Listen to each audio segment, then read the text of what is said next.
Hoy te contaré 3 historias reales aterradoras. Así que siéntate bien en tu silla.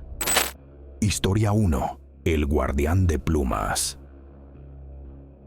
Cuando mi papá tenía unos 50 años, consiguió un loro gris africano. Siempre le habían fascinado los loros. Al pájaro lo llamó Cody.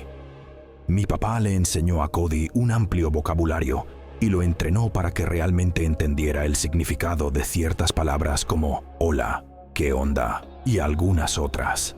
Mi padre falleció a los 70 y con eso llegó el momento de que mis hermanos y yo decidiéramos qué pasaría con Cody. Mi hermano y mi hermana no querían la responsabilidad de llevarse a Cody a sus casas, pero yo no podía aceptar la idea de darlo a un nuevo hogar.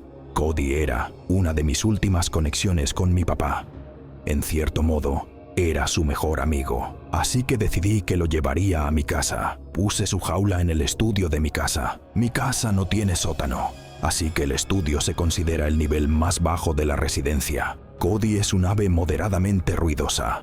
Puede ser muy parlanchín durante ciertas horas del día, generalmente por la mañana, pero al final del día y por la noche, se tranquiliza. Cuando está muy inquieto, le pongo una cobija sobre la jaula. Yo veía la tele en el estudio por la noche para hacerle compañía. Llevo 2 años cuidándolo, así que sé exactamente cómo se comporta y cuándo está actuando de forma extraña. Hubo una noche en diciembre, cerca de las 11 de la noche, que Cody empezó a hacer ruidos mientras yo intentaba dormir. Duermo con la puerta de mi cuarto abierta. Oírlo hacer sus graznidos después de que oscureciera, especialmente tan tarde en la noche, era sin duda inusual y algo lo estaba molestando. Fui al estudio para ver qué le pasaba. Estaba completamente despierto en la percha de abajo, de las 2 que hay en la jaula. Me miró y decía cosas como «Hola». Todo el tiempo movía la cabeza de arriba a abajo. Intenté darle de comer, pero no comió, así que lo cubrí con la cobija, esperando que se detuviera.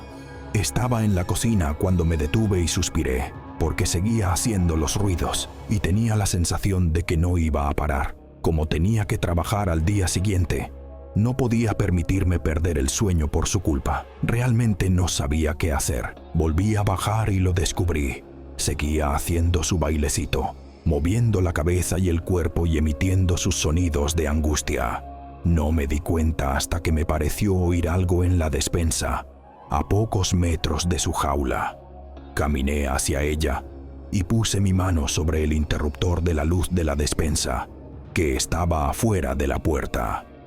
La puerta tiene uno de esos grandes paneles de vidrio. Cuando encendí la luz, vi la silueta de un cuerpo adentro. Mi reacción de pelear o huir se activó y elegí pelear. Abrí la puerta de golpe gritando, tratando de que la adrenalina fluyera, y agarré al hombre de la despensa, lo saqué y lo tiré al piso. Intentó defenderse, pero lo dominé con facilidad. Era un hombre de unos 50 y tantos años, con aspecto de indigente. Le grité, «¿Quién eres?». Intentó agarrarme la cara para quizás sacarme los ojos, o algo así, pero yo seguí apretándole el cuello y golpeándolo. Durante todo esto, Cody estaba como loco en su jaula. Cuando el hombre en el piso pareció lo suficientemente débil, corrí literalmente al teléfono más cercano.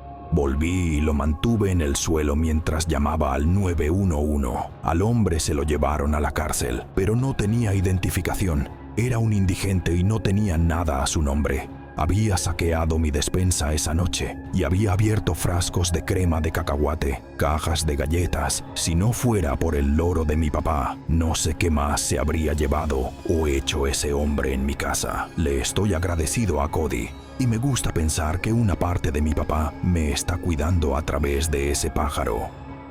Historia 2. La voz en el piso de arriba.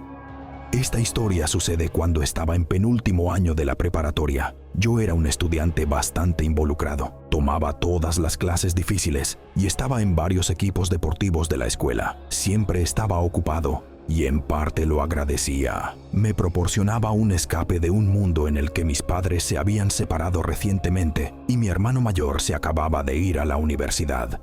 Solo estábamos mi hermano pequeño, Liam, y yo. Éramos muy parecidos, pero probablemente por el estrés que nuestra situación familiar nos imponía en ese momento, no nos llevábamos bien. Para nada. En uno de esos días húmedos de invierno del Medio Oeste, ya había pasado el día en la escuela y en la práctica de natación, y todavía tenía que sentarme a hacer varias horas de tarea. Esta vez tenía que escribir un ensayo para una clase avanzada. Dejé mi maleta de natación en la puerta cuando llegué a casa y miré por la casa para ver si había alguien. Vacía. Papá debe estar con Liam en la práctica de natación. Su equipo del club tenía el horario en la alberca después de que terminara el equipo de la prepa. Comí un puñado de Cheez-Its y bajé al sótano, a mi oficina, para hacer algo de tarea. La casa era de clase media, de 2 pisos con un sótano sin terminar. Mi papá solía trabajar desde casa, pero ya no. Yo era el único que usaba el lugar. Entonces, crucé los pisos de concreto y los trozos de alfombra sueltos hasta la única habitación terminada del sótano. Encendí la luz fluorescente. Era como cualquier otra noche después de la práctica. Todavía tenía horas de tarea por hacer. Encendí la computadora y empecé a teclear. Tecleando por lo que pareció una hora, tratando de poner en palabras lo que el concepto de hedonismo en El retrato de Dorian Gray significaba para mí. Lo mejor que podía, o lo más convincente que podía. De la oscuridad, oí a mi hermano pequeño llamarme. «Ethan, sube». Casi por reflejo respondí. «Liam, estoy trabajando». Nos gritábamos por la casa como lo hacen los hermanos, pero tardé un momento en darme cuenta de que no lo había oído llegar. No obtuve respuesta, pero solo por un par de minutos. De nuevo, oí la voz de mi hermano pequeño cantar. «Ethan, sube». Se sintió extraño oír esas palabras extenderse por el oscuro suelo de concreto. Se suponía que estaba en la práctica de natación. Le volví a llamar, preguntándole si necesitaba algo. De nuevo, no recibí respuesta. Y no quería meterme en problemas si mi hermano pequeño realmente necesitaba algo. Subí corriendo las escaleras del sótano y volví a llamar a mi hermano. «Liam, ¿qué onda? Estoy muy ocupado». Revisé todo el piso principal, buscando a mi hermano pequeño o incluso señales de que estaba en casa. Ni zapatos, ni mochila. Así que no estaba en casa. Y tampoco había coche en la entrada. Satisfecho, me di la vuelta hacia las escaleras, cuando oí la voz de mi hermano pequeño sonar. «Ethan, Ethan, sube». Esta vez se me erizaron todos los pelos del cuerpo. Simplemente no tenía sentido. Tenía que estar en la práctica. Y si realmente me necesitara, habría venido a mí. Fui a la base de las escaleras del segundo piso y lo llamé una vez más. «Liam, ¿estás bien?» Ninguna respuesta. «Liam, estoy muy ocupado. ¿Puedes decirme qué pasa?» Hubo un silencio demasiado largo mientras miraba fijamente la oscura escalera. No tenía razón para creer que alguien estaba arriba, hasta que oí la voz de Liam hablar con calma esta vez. «Ethan, Ethan, sube». «¿Qué?» Drenia, pregunté en voz baja. No podía comprender la situación. Hice un inventario rápido de cualquier escenario probable. ¿Un allanamiento? ¿Voz equivocada? ¿Una broma? Ya habría visto algo a estas alturas. Tenía que ser Liam, y tal vez ayudarlo me haría un buen hermano. Así que empecé a subir las escaleras, y estaba a punto de llegar al oscuro rellano del segundo piso. Entonces, oí el zumbido del motor de la puerta del garaje. Corrí de vuelta escaleras abajo y miré por la ventana. Era el sedán de mi padre, y él y mi hermano pequeño se bajaron. Fui de la ventana al pasillo por donde entrarían y sentí que mi corazón casi dejaba de latir y empecé a llorar incontrolablemente. Historia 3. El walkie-talkie silencioso. Esto fue hace unos 15 años, cuando era un niño. Estaba con mi mejor amigo Leo en una especie de resort familiar abandonado. Estaba junto a una carretera principal y luego por un camino de entrada privado de tierra. Y era una propiedad bastante grande con varios edificios antiguos abandonados, incluyendo al menos 10 bungalows pequeños, un salón principal y una casa con piscina cubierta. Junto con eso, había una piscina al aire libre y un parque infantil. Todo era viejo, deteriorado y con hierba alta y maleza, creciendo por todas partes. Encontramos este lugar por accidente una vez, caminando por la ruta 209, pero no lo exploramos ese día. Volvimos otra noche. Para cuando fuimos, ya había pasado el atardecer. Se estaba haciendo muy oscuro, pero no queríamos ir durante el día por miedo a que nos atraparan y nos acusaran de allanamiento. Llevábamos walkie-talkies y linternas para comunicarnos cuando nos separáramos. Empezamos a mirar los bungalows juntos. La mayoría parecían iguales y eran relativamente pequeños. 1 o 2 camas cada uno. A mitad de la exploración de estos bungalows, me separé de Leo porque se movía un poco lento. Intenté entrar en el edificio que parecía ser el salón principal, u oficina, o algo así, pero todas las entradas estaban cerradas. Le llamé a Leo por el walkie-talkie para decirle que el edificio grande estaba cerrado. No respondió. 2 minutos después, me encontré en uno de los 2 edificios de baños. Sin embargo, no había puertas en el edificio. Solo tenía 2 grandes aberturas, una para el baño de hombres y otra para el de mujeres. Recuerdo que los letreros estaban descoloridos y gastados. Entonces vi unas marcas rojas en el sucio y viejo suelo de hormigón del baño. No voy a decir que parecían huellas de sangre, pero no podía explicar qué podían ser esas marcas rojas entonces. En fin, intenté llamar a Leo por el walkie-talkie de nuevo. Apreté el botón del radio y dije: «Oye, ¿dónde estás?». Cuando lo solté, oí el pitido que hace el radioreceptor después de recibir un mensaje desde dentro del baño. Casi me da un infarto.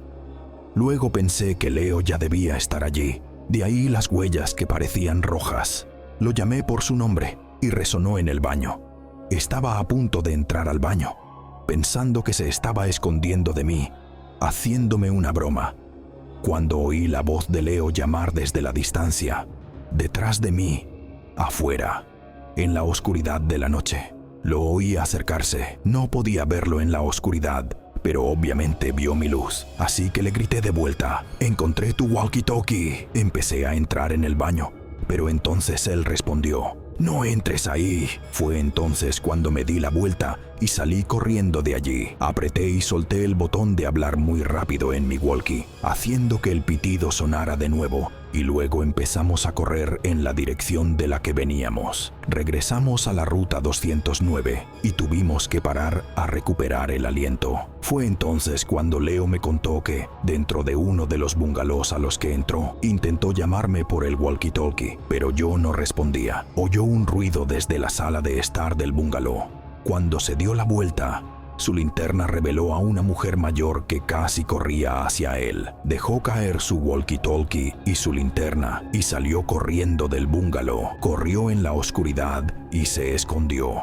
Se escondió durante un tiempo cuestionable antes de mirar a su alrededor y ver mi linterna al otro lado del campo. La explicación más probable para mí fue que alguna drogadicta se estaba escondiendo o viviendo en ese bungalow abandonado.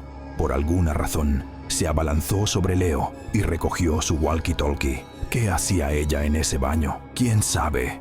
Pero lo que no sé es por qué había un rastro de lo que parecía ser sangre allí. Esas son mis teorías, pero no puedo explicarlo todo. Y esa es la parte más aterradora. Síguenos y sé testigo de lo paranormal todos los días.